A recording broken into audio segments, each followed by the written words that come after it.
we have our list back here. We've already picked games 6, 5, and 4. Boy, there's a whole lot of Florida on this list. Number 6 was the Miami win in 2003, 10-6, an incredible win at the Orange Bowl, snapped their long home winning streak. Florida in 2016, that snapped a long losing streak to Florida here in Knoxville. Same in 2004, you beat the Gators on a last-second field goal. Let's see, that leaves us with 3. In order, Florida, 2001, 34-32. You went in as, you had one loss in the season and you were at the Swamp. You hadn't won at the Swamp in 30 years. You went in as like a 17, 18-point underdog. It was the craziest line I've ever seen. You go down there, win, and it puts you in line to win a national championship, to play for a national championship. You lose in the SEC title game, but still, not to mention the fact you had Steve Spurrier, that was his last game in the SEC. He coached a bowl game, but that was it. He was like, well, if 10-2 doesn't get it done anymore down here and doesn't satisfy people, I'm out. So you kind of ran him out. Georgia, I don't know what else I have to say other than Dobbs to Jennings. Yep. It's the only Hail Mary victory in UT history. Only Hail Mary victory into the game thing in UT history. And then, of course, Alabama in 2022, 52-49. You beat them. You beat them here. It's a last-second field goal, a wobbler. It is a back-and-forth affair. And just like Steve Spurrier never coached in the SEC again, Nick Saban, that was his last year, his last trip to Knoxville. You finally beat him. Gentlemen, what's number 3 on this list? We got plenty of time, so what's number 3, Vince? I said I'd start with you.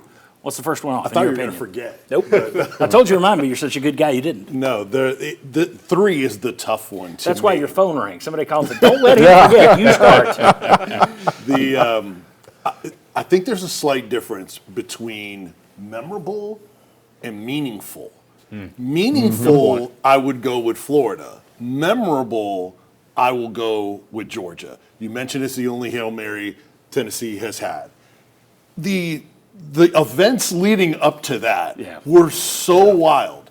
Plus, nationally, you still see that in a lot of highlight packages, college football crazy moments, Butch Jones and going down to a knee. All those things were just so incredibly unexpected and just wild.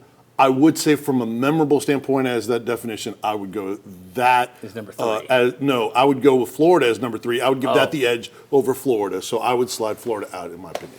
Well, that's a very good argument. Thank you. Yeah. But I would put the Georgia game number 4 because Or number 3, it was, or number 3. Yeah. Because yes, it was more memorable for all the things that he said. But I'm leaning into meaningful right here. And beating Florida at Florida. And people forget they were throwing a 2-point conversion into the end zone at the end of that thing to try to put it in the overtime. So I've got to go meaningful more than memorable. And I would go Georgia number 3. You guys both present very good arguments. Well, you only remember one of these, so that's I'm a little biased. I would though say I have rewatched the 0-1 game before because I'm a Tennessee fan, and just watching that game from 20 years on now, I mean, that game still stands up to, it's a great game to watch anytime. So it's a tough one to put, personally, just because I experienced being really able to take in what was going on during the 16 game. I'd put Georgia over the Florida one. Okay. Where are you going? I put mine as kind of like pure emotion, kind of the same thing, man. You just remember where you were, how it happened, the Georgia game, and that Hail Mary, and he caught it over about 7 dudes. So I would probably say Florida number 3. Okay. I remember where I was. I wasn't watching it. I was angry walking around in my fields because they had just hit that long pass. I stormed out of the house. And that ties into the Minnesota Miracle. I watched that same thing happen with you. They give yes, up. It does. I have a tendency to get angry. You have a tendency to miss your own team winning. And get out of there. Yeah. Now here's the thing. I did see the Hail Mary. I would have still gone with the Florida game. I just think beating that. It's kind of time has changed our memories, but beating Spurrier, people of a certain age don't remember now how much Spurrier was a bane, to your existence. So the bane of your existence. So I would have gone Florida number 2 and Georgia number 3. All right, so look, this is still the most memorable. If we're going memorable, one play, incredible, that Georgia thing still stands up. But what is the Latin term they use in the law? Nolo contendere right here. I mean, to me, since my potential number one's gone, the Alabama game is, and I've said Say what you said the earlier, most the memorable best sporting event I've ever been to in my life. I feel like that game for us as well, that was that staple to say, oh, we're here. We're back on the national stage. Yeah. We're here. This is the new Tennessee. Get And it used wasn't to just winning, it was the way you guys won. Yeah, who you beat. You thought makes you'd it- blown it. I mean, you basically they pitched the ball to nowhere, and Alabama recovered. You know, Yeah. you get the Yeah. Alabama scores twice in a row. I think it looks like And this they're thing's- All-American It looks like you kicker blew lining it. up for not that difficult of a field Yeah, goal. it was lining up to be just a repeat of what you'd seen so many times, Tennessee, Alabama, Heartbreak. Tennessee, Florida, where, Yes. we're going to win, and then Lucy moves the football and Yep. Charlie Brown falls on his butt. And for them just to come right back down the field and score like that, Jalen Hyatt, 5 touchdown receptions in that game. Yeah. Bryce Young, one of the best quarterback performances I think I've ever Yeah, seen. he was And hitting you them. overcame Yes. that. From a personal standpoint, you certainly have it as well. They let the media down the field the last couple of minutes. Just happened to be lucky enough to be on the goal line of the end zone, the goalpost, and that thing did not look like that field goal did not look like it was going to make it, and just somehow continued to float over. Then got run over by the cheerleaders. Everyone came on the field. That's another part of the memorable, but it is meaningful at the same time. So I think that's why that's one.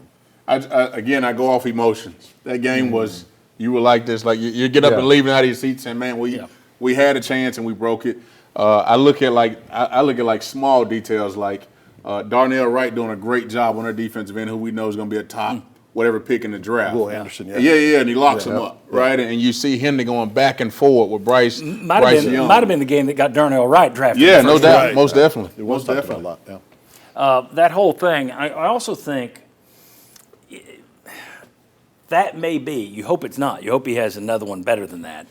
But as of right now, that's Heupel's best game. I mean, Yeah. not Oh, just yeah. the win, but I mean his best game as the offense calling plays. yeah. Because that's when we had Justin Hamilton on the show, the former defense coordinator of Virginia Tech, who's joined us that year. And we did a breakdown the next day of how he would just look for a certain safety and just move Jalen Hyatt over there. So wherever that safety went, Jalen Hyatt was following, and that's where they just took advantage of it all day long. It was literally the old chess versus checkers. Tennessee was playing chess Well, that day, and Nick Saban and Alabama were left giving up 52 points. In his second year, I think a lot of us thought, okay, we're going to see so much of this through the next few years where they can't be stopped. Yeah. Maybe our defense is a little not stopping another guy either. But yes, I think that was sort of like, okay, God, we're going to see so many of these. And hadn't really seen one since. No, you thought you were going to have to win a lot of games. Yes, 52 exactly. 49, yeah. Yeah. And then it's been You know, a you better flip be to where happy. you win You with better be defense. happy winning 50-48. That's what everybody said, and for that one, it was true. Yeah. And I throw this in there. We finally got a chance to smoke the cigars for a very long time Yes. in Neyland Stadium in that game. That was a big Were you deal. on the field that night? I was Were you- not. Okay. No. Because I know you've been No. over there.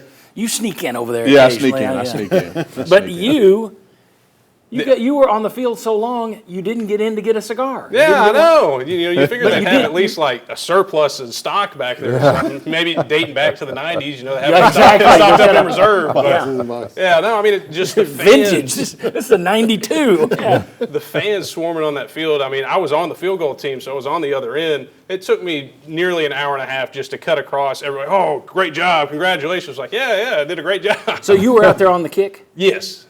And What didn't was- get hurt. what- Congratulations. What was your immediate?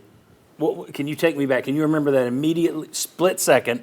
You're watching it, kind of knuckleball in. Can you remember that? You remember that? I second? remember just watching it, and then I was like, I kind of see the ball, I see where it's going, then I see everybody else kind of excited around me, and so I turn around, I'm like, first thing they're going to do is pan to the kicker. I got to celebrate with Chase. Chase is the guy that just did this. I'm going to pick him up. And I think I picked up Chase, put him on my shoulder, started like trotting him around the field a little bit. And then all of a sudden, all these fans come across and pull him off my shoulder. I was like, oh, sorry. You're on your own. That greatest night in that guy's life.